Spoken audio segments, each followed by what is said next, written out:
Not every man deserves to be a father. When you see the clues and the red flags, you have to be. That's the one. That video, go back and watch that video because that is quite literally the one.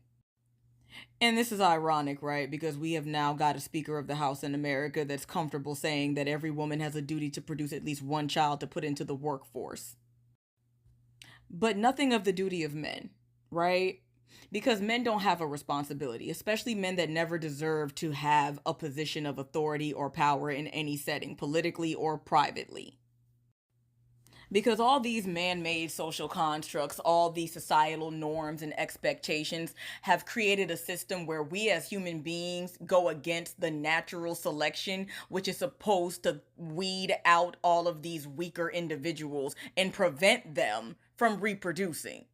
Men that have no desire to take care of the children that they create should not be able to create children. But we created drugs, pills, potions, and societal expectations that say that you have to give every man a chance and you have to have that baby. You cannot unalive it and terminate it because then you're hurting the system that is supposed to keep churning out laborers. Now, we could have a bigger conversation, right? We could talk about why this is so fucking problematic because this is what goes wrong when you let the weakest of your species, the literal 10% of the global population, set up the rules and expectations for the rest of the 90% to follow. Like, no tea, no shade, but it probably was a really bad idea as a collective of human beings to let the people that have not defeated head lice yet, who are actively attacked by the natural elements, including the literal sun in the sky, and who proudly admit to not bathing themselves, dictate how we interact with each other in romantic situations and relationships.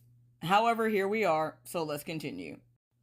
Weak men thrive in the patriarchy, similar to the way that a student that didn't study for a test thrives when there's a curve given to the grades. Simply by showing up in the world as male, it affords them privileges that they would not have without their peen. A few of those privileges: the right to have a child, the right to have access to a woman's body to create a child, and the right to then shirk off that responsibility once that child is born. Men have the right to have children because he needs a lineage, not a legacy. Men have the right to access to women's bodies because women are here to please men. That's what the patriarchy teaches. Women are designed to create men's children. Women have to give their children the man's name. Everything about the structure of patriarchy is designed to give the weakest of men the same foothold as better, stronger men. And it works out great for men that happen to be deadbeat fathers because no matter how bad they are, simply by virtue of being a man, they can shirk off their bad behavior to the mother. Well, it's your responsibility to take care of that child. I have better things to do, even though part of what I intended to do when I dealt with you was create that child.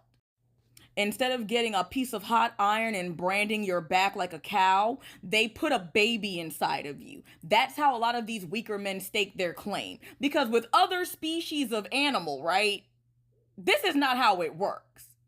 There's one male and a harem of females typically, and the females only keep him around if he can defend his position. If he fails and falters at any point, he's given back to the wilderness and they replace his ass. Every male is not intended to have access to every female. That's not the natural way of things. In other species, they'll unalive the male after they get his seed. They don't need you for a long time, sir, just a good time. They keep that male away as soon as they get pregnant. After the baby is produced, they don't even let the males come around them in a lot of different species. Humans are the only ones that think that we're so clever that we created the system where we're forced to interact with these men who clearly don't want to be bothered with us after we're pregnant or the children that they made.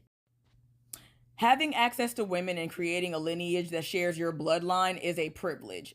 It's not a right.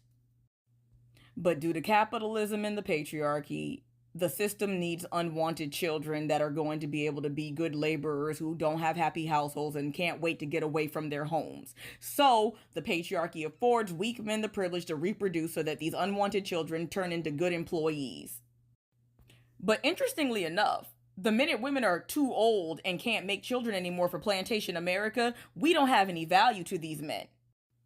Once women are blessed with the end of the menstrual madness, our hair goes a little gray, we've gotten older and we've learned the tricks that men pull to get us trapped in bad relationships with them, men do everything in their power to shut us up, because they know that we've learned our lesson, and we will teach those lessons to the younger girls, these literal children that they're out here trying to destroy, impregnate, and ruin, so that they can be in their 50s and 60s making children with women and children who literally should be living their lives independently and learning how to take care of themselves.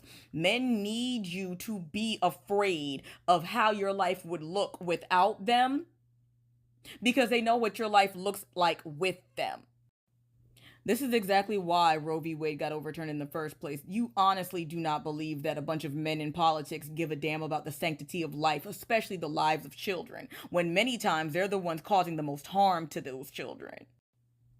People cannot even take their children to a bowling alley in Maine without worrying about losing their lives, and are currently still waiting to find out if they can go outside.